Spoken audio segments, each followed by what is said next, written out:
पढ़ण खेॾण खोॾण जी आहे, मगर सिंध जे माण्हुनि जी बेवसी ऐं लाचारी आहे, जंहिंजे करे ही नंढड़ो कराची जे हिकु कंपनीअ में कमु कंदे ज़ख़्मी थी पियो, जंहिंजे करे ही माज़ूर थी वियो आहे।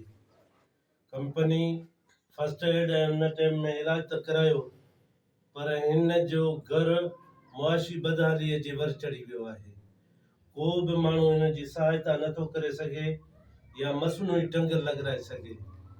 असां मुख़ैर हज़रातनि खे बि गुज़ारिश था कयूं त जीअं हिन ग़रीब सां मदद थी सघे, ऐं ॿियो उन कंपनी वारनि खे था चऊं त हिननि खे होल लाइफ माना पूरी ज़िंदगी पेंशन ॾिनी वञे, या कंपनी जे तरफ़ां नंढी उमिरि वारनि खे अपॉइंटमेंट त न कयो वेंदो आहे, पर अहिड़े मासूम खे अपॉइंट कयो अथनि त हिन खे कंहिं रोज़गार चौकीदारी या कंहिं माली या पियान तौरु भर्ती कयो वञे, ताकी हिन जे घर जो चुल्हो ॿरी सघे। ही घर फाका कशी जे वर चढ़ी वियो आहे। अफ़सोस लुटेरनि ऐं ॿियनि माण्हुनि लाइ त फटिंगियूं लॻनि थियूं, पर हे माज़ूर ऐं ग़रीब माण्हुनि जे लाइ को वाहर ई कोन थो करे सघे। इन करे अरबाब हुकूमत खां गुज़ारिश आहे त ख़ुदा हिननि माज़ूरनि जो ख़्यालु करे, सरकारी इदारनि में माज़ूरनि जी कोटा तहत अपॉइंटमेंट कयो वञे ऐं उशरे ज़कात जे तरफ़ां हिन जे लाइ पघार ॾिनी वञे, जेका माहवार हिन खे मिले।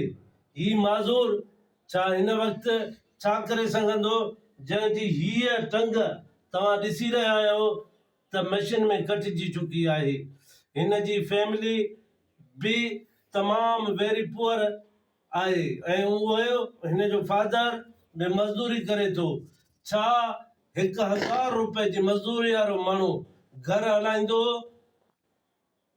ऐं ॿार हलाईंदो या घर ठाराईंदो या घर जूं बीमारियुनि जो इलाज कराए सघंदो?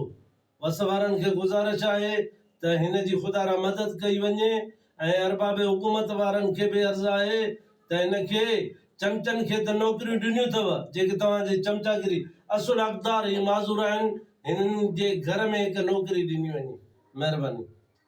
तव्हां हाणे भाऊ तव्हांजो नालो छा आहे भाऊ? रमज़ान अली। किथों जा हो? छेड़े स्टेशन जा।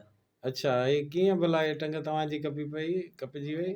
मशीन असल में हल्दे हल्दे न ख़राब भी थी वेंदी, ऐं मशीन में मन को अहिड़ो फॉल्ट हुयो जो बटन को बग़ैर पंहिंजे लॻे चालू थी वेंदी हुई। अच्छा, पोइ माना तव्हांखे पैसा वग़ैरह कंपनी या कुझु ॾिनो या छा? कंपनी इहो ई चए पई, कंपनी वारो मालिक उनजो नालो पाण फारूक साहब, पाण महाजर अलाए केरु आहे, उहो चए पियो तव्हांजी 5 तनख़्वाह थींदी, सभु कुझु थींदो। जेको फॉर्मिन लाठड़ा विच में उहे चवनि था त तव्हांजी पघार न थींदी, जेकर त माना साहबनि एतिरो ख़र्च कयो आहे। अच्छा, तव्हांजो कहिड़ो मुतालबो हाणे कहिड़ो आहे त तव्हांजो पघार दगार मिले मूंखे? मां माज़ूर माण्हू, मुंहिंजे जे वालिद साहब खे जे रोज़ी हुजे हा या असांखे रोज़ी हुजे हा त पोइ मां एतिरो छो वञा। नंढी उमिरि आहे, 12 साल मस उमिरि आहे, त असां पघार में कमायूं छो आहे? जे अलाह जो गंज हुजे हा त पोइ असां छो कमायूं, छाजे लाइ कमायूं आहे? न आहे, इन जे करे वियासीं। हाणे तव्हां भाइरनि खे जेका आहे, जेका मदद थी सघे त कयो, जंग बिजरा ॾियो, मूंखे पघार बि खपे।